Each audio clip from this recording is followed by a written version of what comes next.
अखिलेश यादव जी जैसे न जाने कितने ऐसे राजनेता हैं जिनको लगता है कि बहुसंख्यक समाज एक ऐसा है भारत देश के अंदर जिसे अपने धर्म से, अपनी आस्था से बहुत ज़्यादा मतलब नहीं है। इसके लिए इनके खिलाफ कोई भी बयान जारी करके अल्पसंख्यकों का मन जीता जा सकता है, दिल जीता जा सकता है। और ये बहुसंख्यक समाज की विकलांगता को भी दिखाता है। बहुत ज़्यादा शर्मनाक स्थिति पैदा हो जाती है जब त्योहारों पर ऐसे अनर्गल प्रलाप किए जाते हैं ऐसे राजनेताओं के ज़रिए और ऐसे ऐसे बयान दिए जाते हैं, लेकिन बहुसंख्यक समाज आगे उठ करके खड़ा नहीं होता। और वहीं अगर अल्पसंख्यक समाज के किसी भी त्योहार को लेकर के अगर एक छोटा सा बयान भी दे दिया जाए तो पूरा का पूरा अल्पसंख्यक समाज संपूर्ण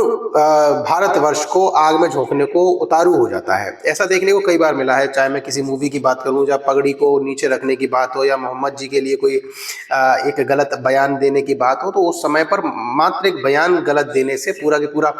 भारतवर्ष में अल्पसंख्यक समाज जागरूक हो जाता है और भारत को आग में झोंकने को तैयार हो जाता है। मैं सीधे सीधे से कहना चाहूँगा, लेकिन बहुसंख्यक समाज के चाहे देवी देवताओं के बारे में कुछ कह लो, चाहे वहाँ के त्योहार के बारे में कुछ कह लो, बहुसंख्यक समाज कुछ नहीं कहता, मूक दर्शक बना हुआ अपनी विकलांगता को प्रदर्शित करता है बस। यही कारण है कि अखिलेश यादव जैसे कुछ चुनिंदा राजनेता ऐसे हैं जो इस राजनीति का फायदा उठाते हैं और बहुसंख्यक समाज के खिलाफ कोई भी बयान पास कर देते हैं, चाहे उनके देवी देवताओं के खिलाफ हो, चाहे अयोध्या के खिलाफ हो, चाहे दिवाली के खिलाफ हो, और अल्पसंख्यक समाज का दिल जीतने का प्रयास करते हैं। उनको लगता है कि बहुसंख्यक समाज से ज़्यादा बहुसंख्यक में जो वोट देना है वो देगा ही, चाहे उनके देवी देवताओं के बारे में कुछ बोलो, चाहे त्यौहार के बारे में कुछ बोलो। लेकिन अगर अल्पसंख्यक समाज के वोटों की हित चाहना है और अगर उनको वोटों को पाना है तो इस तरीके के बयान देना जरूरी है। मुझे नहीं पता ये लोग किस तरीके के सनातनी हैं, किस तरीके के हिंदू हैं, लेकिन भारत के अंदर जो बहुसंख्यक समाज है वो कभी भी अल्पसंख्यक समाज का शोषण करता हुआ तो नज़र नहीं आता। और अल्पसंख्यक समाज के जितने भी त्यौहार होते हैं वहाँ पर कहीं पत्थरबाजी या कुछ ऐसी ऐसी दशा देखने को नहीं मिलती। हालांकि प्रदूषण जो सबसे ज़्यादा होता है, आप सभी जानते हैं प्रदूषण और गंदगी किन त्योहारों में सबसे ज़्यादा फैलती है। दूसरी बात,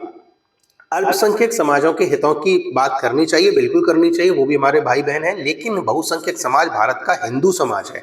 अगर उसको किनारा किया जाता है और सारा के सारा हिंदू समाज मूक दर्शक बन करके देखता है, सनातनी सब मूक दर्शक बन करके देखते, कोई इसके खिलाफ आवाज नहीं उठाता,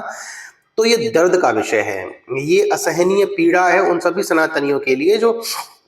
जो जो अपने इष्ट के खिलाफ सुनकर भी चुप रह जाते हैं। ये बिल्कुल भी चुप ना रहे, ऐसे राजनेताओं को मुंह तोड़ जवाब दीजिए, चुनावों में जवाब दीजिए, सामने आकर के जवाब दीजिए, इनका खुल करके विरोध कीजिए, चाहे फिर वो भाजपा के हों, चाहे सपा के हों, चाहे कांग्रेस के हों, चाहे किसी भी राजनीतिक घटक के क्यों ना हो।